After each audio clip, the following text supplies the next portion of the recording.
अस्सलाम वालेकुम वरहमतुल्लाहि वबरकातुहू। एगो नज्म पढ़े जाता नहीं भोजपुरी में मुलाहिजा फरमावल जाओ। ई नज्म बा के मतलब कि कोनो जरूरी नहीं है कि पढ़ल लिखल आदमी ही ज़्यादा ज्ञानवान बा ज्ञानी बा, उहो जाहिल हो सकता। जबकि हक बात ना माने अपना जिद पढ़ जाओ तो ओकरा के जाहिल ही कहल जाई। आ अनपढ़ भी होखे अगर वो सूझबूझ रखता समझ रखता और हक के समझता मानता तो अनपढ़ भी बा तो वो ज्ञानी हो सकता। यही पर ही नज्म बा, सुनल जाओ। पढ़ल लिखल भी जाहिल होला, अनपढ़ भी होला ज्ञानी। पढ़ल लिखल भी जाहिल होला, अनपढ़ भी होला ज्ञानी। हक बात के जे ना माने उहे ह अज्ञानी। हक बात के जे ना माने उहे ह अज्ञानी। कुरान व सुन्नत पर जे अमल ना करे और करे अपन मनमानी। कुरान और सुन्नत पे जे अमल ना करे और करे अपन मनमानी, ऐसन मुस्लिम के हर काम होखेला शैतानी। ऐसन मुस्लिम के हर काम होखेला शैतानी। काहे कि ओकरा दिन से कोनो लगाव नहीं खे, वो अपन मनमानी करता तो वो शैतानिए काम हुई, शैताने में शामिल रही। ऐसन मुस्लिम के हर काम होखेला शैतानी। नाम से केहू मुस्लिम ना होला, नाम से केहू मुस्लिम ना होला। ईमान और नेक अमल जरूरी बा। सिर्फ मुस्लिम नाम रख दिया या मुसलमान के घर पैदा हो गई आदमी तो उसे मुसलमान नहीं हो सकत जब तक ईमान पक्का ना होई आ नेक अमल ना करत होई। तब तक वो खाली मुसलमान नाम रख देला से या मुसलमान के घर पैदा हो गईला से कोई मुसलमान ना होई। नाम से केहू मुस्लिम ना होला, ईमान और नेक अमल जरूरी बा। जब कलमा नबी के पढ़ेल तो फिर कैसन मजबूरी बा। जब नबी के कलमा पढ़ता रह, मुसलमान के घर जन्म भइल बा तो फिर कौन सा मजबूरी बा कि तू इस्लाम पर नइखा चलत आ नइखा मानत। जब कलमा नबी के पढ़ेल तो फिर कैसन मजबूरी बा। बन पक्का सच्चा मुस्लिम, छोड़ गलत रस्म रिवाज। बन पक्का सच्चा मुस्लिम, छोड़ गलत रस्म रिवाज। एक रब के कर इबादत, एक रब के कर इबादत और बनाव इस्लामी समाज। एक रब के कर इबादत और बनाव इस्लामी समाज। छोड़ द सब ढकोसलाबाजी जवन नइखे इस्लाम में। छोड़ द सब ढकोसलाबाजी जवन नइखे इस्लाम में। उहे काम तू कर हमेशा जवन लिखल बा पाक कलाम में। उहे काम तू कर हमेशा जवन लिखल बा पाक कलाम में। कुरान व सुन्नत से हटके जे अलग राह अपनाई। कुरान सुन्नत से हटके जे अलग राह अपनाई। इस्लाम मजहब जौन बा कुरान और सुन्नत पर बा। जे एकरा पर चली आ एकरा के मानी उहे मुसलमान कहलाई।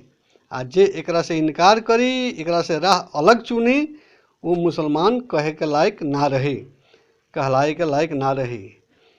कुरान सुन्नत से हटके जे अलग राह अपनाई, वो गुमराही के हालत में मर के दोजख में जाई। वो गुमराही के हालत में मर के दोजख में जाई। तो अबहू सोच समझ विचार कर कौना में सच्चाई बा। तो अबहू सोच समझ विचार कर कौना में सच्चाई बा। उहे राह अपनाव जौना से दोनों जहाँ के भलाई बा। उहे राह अपनाव जौना से दोनों जहाँ के भलाई बा। बाजार में जैसे बिक रहल बा असली नकली सारा सामान। बाजार में हर तरह के सामान बिक रहल बा, असलियो बिकता नकलियो बिकता ना। बाजार में जैसे बिक रहल बा असली नकली सारा सामान, पर खरीदे वाला जांच परख के कर लेला असली पहचान। लेकिन जब बाजार में खरीदे जाता वो जांच परख कर लेला कि हाँ कौन असली बा कौन नकली बा ना। वो आदमी ओके समझ कर लेला आ असली समझ के असली चीज़ के खरीद लेला। पर खरीदे वाला जांच परख के कर लेला असली पहचान। वैसे ही आज इस्लाम में बहुत से फ़िरका बनल बा। वैसे ही आज इस्लाम में बहुत से फ़िरका बनल बा। सिर्फ हमरे फ़िरका हक पर बा, सब यही बात पर तनल बा। आ जितना फिरका बा सब इहे कहता कि हम ही हक पर बानी, आ बाकी सब हक पर नइखे, बातिल बा। जौना फिरका से पूछो इहे कही कि हम ही हक पर बानी। तो एकर पहचान करे के पड़ी कुरान हदीस के रोशनी में। सिर्फ हमरे फिरका हक पर बा, सब यही बात पर तनल बा। अब एकर जांच करे के पड़ी कुरान हदीस के कसौटी पर। अब एकर जांच करे के पड़ी कुरान हदीस के कसौटी पर, कौन खरा यानी हक पर, कौन खरा बा आ कौन बा खोटा, माने कौन बातिल बा, कौन खरा बा कौन बा खोटा, एकर जांच कर कसौटी पर।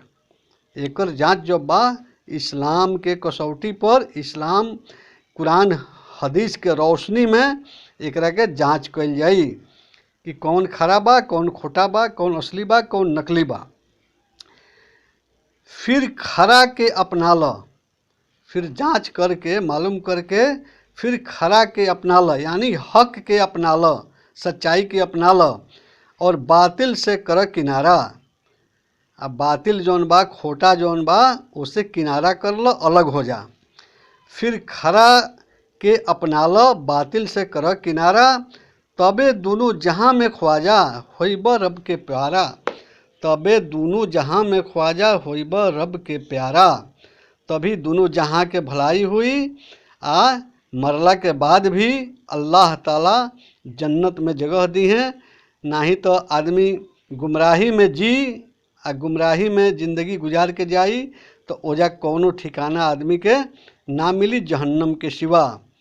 यही से सोचे समझे के चाही, विचार करे के चाही। हर मुसलमान के आँख बंद करके केहू के बात मत मान लो, ओकरा के तू समझ बुझ आ कुरान हदीस के कसौटी पर ओकरा के जाँच कि के सही कहता के गलत कहता। आज नेट पर हर तरह के तकरीर आ रहल बा, ओकरा के समझे के चाही, बुझे के चाही कि के का कहता, के कुरान हदीस से नज़दीक बा, के एने ओने के बात में फंसा रहल बा। ये सब सोचे समझे के चाही आ जाने के चाही हर मुसलमान के। अस्सलाम वालेकुम वरहमतुल्लाहि वबरकातुहू।